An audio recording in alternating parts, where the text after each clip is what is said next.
अस्सलाम नाज़रीन, सौरभ बरकत आपसे मुखातिब है। सियासी खेल बहुत जालिम है।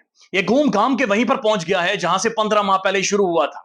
यानी 15 माह की इसने मुसाफत तय की, आगे गया पीछे गया, बहुत कुछ हुआ, मार धाड़ हुई, लेकिन ये वहीं से जाकर दोबारा से शुरू हो गया है कि पहले इस मसले को हल करो, उसके बाद ये मुल्क आगे बढ़ेगा। आपको याद होगा इससे 15 माह पहले इस्लामाबाद में being the prime minister of Pakistan, इस्लामी जमहूरिया पाकिस्तान के वजीर आजम के तौर पर इमरान खान साहब ने एक लेटर लहराया और कहा कि ये अमेरिकन साइफर है और इसके अंदर ये अहकाम जारी किए गए कि मेरी हुकूमत यहां पर गिराई जाए। और उसके बाद हमने देखा कि पाकिस्तान में एक रिजीम चेंज हुई है। 15 माह के बाद मामला उधर ही आकर पहुंच गया है। एक दफा फिर साइफर के ऊपर बातचीत हो रही है और साइफर एक दफा फिर सामने आ गया। यानी जो साइफर था वो आज भी मौजूद है, साइफर की रियलिटी मौजूद है और पाकिस्तान आगे बढ़ नहीं सकता जब तक साइफर के हवाले से फैसला नहीं होता कि क्या वाकईतन इमरान खान के खिलाफ रिजीम चेंज पाकिस्तान में हुई थी या रिजीम चेंज नहीं हुई थी। आज वजीर दाखिला राना सनाउल्लाह साहब ने भी प्रेस कॉन्फ्रेंस की और उसके बाद आप देख रहे हैं सोशल मीडिया पर ट्रेंड चल रहे हैं। बातचीत हुई कि इमरान खान साहब जब वजीर आजम थे तो उस वक्त के उनके प्रिंसिपल सेक्रेटरी उन्होंने को बयान जारी कर दिया है। अब ये बड़ी इंटरेस्टिंग बात है कि 164 का बयान एक मजिस्ट्रेट के सामने होता है और आजम खान साहब जो इमरान खान साहब के प्रिंसिपल सेक्रेटरी थे उन्होंने 164 का बयान दे दिया, लेकिन इंटरेस्टिंगली आजम खान साहब गायब हैं। उनके हवाले से पुलिस बाकायदा से इश्तिहारात चलवाती रही है कि अगर किसी को आजम खान साहब के बारे में पता चले तो बराए मेहरबानी हमें इत्तला दे, हम तक खबर पहुंचाए कि आजम खान साहब कहां पर है। अभी तक आजम खान साहब की कोई शक्ल नहीं है, कोई वीडियो नहीं है, कोई एविडेंस नहीं है, बल्कि 2 पेजेस की एक राइटिंग जारी कर दी गई और उस राइटिंग के अंदर लिखा गया कि जनाब ये साइफर झूठा है, इमरान खान झूठ बोलता रहा, मैं आजम खान हूं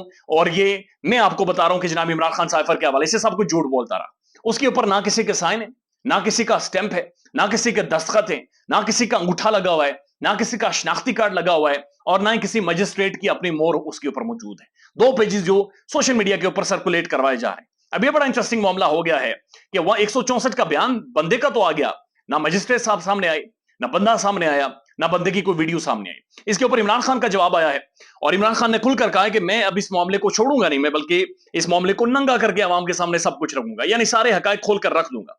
इमरान खान साहब ने ट्वीट किया है और वो लिखते हैं, in their feverish attempt to implicate me in any case just to get me disqualified and jail. यानी वो कहने का मकसद यह है कि इन्होंने अपने पांव के ऊपर एक दफा फिर कलाड़ी मार दी है और इनकी जो अटेम्प्ट थी कि ये मुझे जेल में डालना चाहते थे और नाअहल करना चाह रहे थे, तो इन्होंने खुद ही कलाड़ी के ऊपर जाकर, यानी कलाड़े के ऊपर जाकर अपना पांव मार दिया, बल्कि या फिर कलाड़ा अपने सर के ऊपर मार दिया है। खान साहब उसके बाद लिखते हैं, they have provided me an opportunity to do a proper expose of this whole cipher drama. इन्होंने मुझे मौका दे दिया है कि मैं पूरा साइफर और ये जो सारा ड्रामा था साइफर के हवाले से ये खोलकर आपके सामने रखूं कि इस मुल्क में असल में 15 माह पहले हुआ क्या है, ये खेल असल में शुरू कहां से हुआ। उन्होंने कहा, tomorrow I will share the uncensored details of how this conspiracy unfolded to overthrow a government which had the best economic performance in 17 years। और उसने कहा कि किस तरह से ये लोग इख्तिदार में आए, कि कल मैं तमाम तर अनसेंसर्ड डिटेल्स, यानी जिन्हें सेंसर नहीं किया जा सकेगा या फिर जो इससे पहले सेंसर थी, उन तमाम तर चीजों को जो इससे पहले मैं सामने नहीं लाया था, मैं कल सबके सामने रखने वाला हूं और मैं कल सबको बता दूंगा कि असल में साइफर क्या था, साइफर के अंदर असल अल्फाज क्या थे, साइफर के अंदर किसको डिक्टेट किया गया था और ये सारी गेम किस तरह से हुई है। ये सारी चीजें कल मैं अपनी आवाम के सामने रखूंगा कि कैसे एक हुकूमत को गिराया गया और कैसे इन सबको ऊपर लाकर बिठाया गया। ऐसा महसूस हो रहा है इस जुबान को पढ़ते हुए कि इमरान खान साहब चिढ़ गए, कप्तान चिढ़ गया है और शायद ये गलती फिर कर बैठे। उसके बाद खान साहब लिखते हैं आखिरी line, I assure you it will be more gripping than any drama on TV. यानी जो टीवी के ऊपर ड्रामा किया गया है ये इससे ज्यादा ग्रिपिंग होगा और इससे ज्यादा वायरल होगा। यानी उनके बकौल वो इस सारी चीज को बुनियादी तौर पर खुलकर सामने रखने वाले। इसके ऊपर मुख्तलिफ जो माहिर कानून है या साफी हैं और वो भी अपना तजिया दे रहे हैं। साबिर शाकिर साहब लिखते हैं, साइफर को बार बार जिंदा करके जनरल बाजवा के लिए तो मसाइल पैदा हो सकते हैं लेकिन किसी और के लिए नहीं।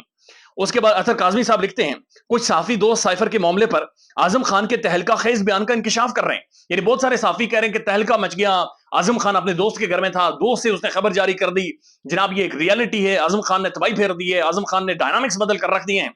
उसके बाद वो कहते हैं, अतर काजमी साहब का ट्वीट है कि पहली बात तो यह है कि आजम खान तो लापता है और गुमशुदगी का मुकदमा भी दर्ज है, यानी वो गुमशुदा हैं और उनका मुकदमा भी दर्ज है, मामला अदालत में है। अगर किसी साफी के पास उनके हवाले से कोई मालूमात हो तो प्लीज हुकाम से जाकर शेयर करें, अदालत में जाकर बताएं।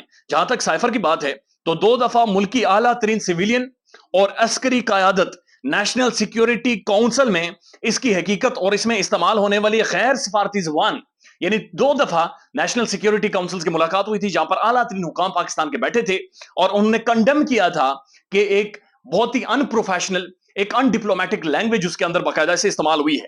انہوں نے کہا یہ الگ بات ہے کہ اسے کس نے سیاسی مقاصد کے لیے استعمال کیا, یہ سازش ہوئی یا نہیں ہوئی, چند اخباری تراشے, یعنی protest launched with U S over threatening memo, یعنی بہت ساری اور بھی چیزیں انہوں نے ساتھ ساتھ شیئر کی ہیں. طارق متین صاحب لکھتے ہیں کارندے نے بھنڈ مار دیا ہے. اب یہ کس کو کارندہ کہہ رہے ہیں, کس کو بھنڈ مارنا ہے, لیکن ان کا یہ کہنا ہے کہ ان سب نے مل کر بھنڈ مار دیا ہے سب چیزوں کا. عمر انعام صاحب لکھتے ہیں یہ تو ہمارے اندازوں سے بھی زیادہ ڈفرز ہیں. اب یہ میرے خیال میں حکومت کے لیے اس طرح کے الفاظ ٹھیک نہیں ہیں, ڈفرز جیسے غیر مہذب الفاظ ہیں, لیکن بہرحال انہوں نے شدید غصے کا اظہار کیا ہے. راجہ امیر عباس صاحب لکھتے ہیں کہ سائفر سے متعلق اعظم خان کا, اب یہ ماہر قانون ہے پاکستان کے اہم ترین لیگل مائنڈ ہے, یہ لکھتے ہیں کہ سائفر سے متعلق اعظم خان کا 164 کا بیان محض ایک ڈرامہ اور نالائکی ہے. 164 کا بیان سی آر پی سی کے تحت مجسٹریٹ صرف کسی مقدمے میں دوران تفتیش ریکارڈ کر سکتا ہے, یعنی کوئی تفتیش ہو رہی ہے تو اس دوران مجسٹریٹ یہ بیان ریکارڈ کر سکتا ہے. اور اگر کسی ادارے کے پاس ان کی حراست ہی نہیں ہے, اگر کوئی تفتیش ہی نہیں کر رہا, کسی نے انہیں پکڑا ہی نہیں ہے, کسی کو پتہ ہی نہیں ہے وہ کس کے پاس موجود ہیں, تو پھر یہ 164 کا بیان کیسے ہو سکتا ہے؟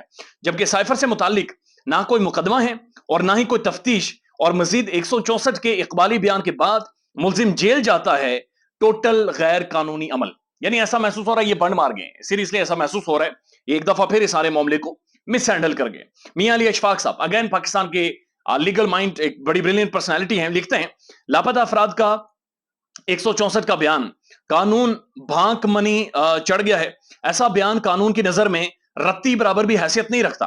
پروپیگنڈے کے لیے کہانیاں ضرور بن سکتی ہیں, یعنی پروپیگنڈا آپ کر سکتے ہیں, لیکن اس بیان کی حیثیت کوئی نہیں ہے. اسلام آباد ہائی کورٹ میں اعظم خان کی بازیابی کا کیس 5 جولائی کو لگا, بعد ازاں 13 جولائی کو کیس کی لسٹ کینسل ہوئی, یعنی کہ جو بنیادی طور پر ہے ان کی بازیابی کے لیے ایک درخواست مقدمہ وہاں پر چل رہا ہے. اب تک لاپتہ ہیں. بیان کیسے, کس ادارے نے ریکارڈ کروایا, کہاں پر بیان ریکارڈ ہوا, پولیس, نیب یا ایف آئی اے آج تک کہیں پیش نہیں ہوئے, اس کی بالکل کوئی حیثیت نہیں ہے. قانون برباد ہو گیا ہے پاکستان میں.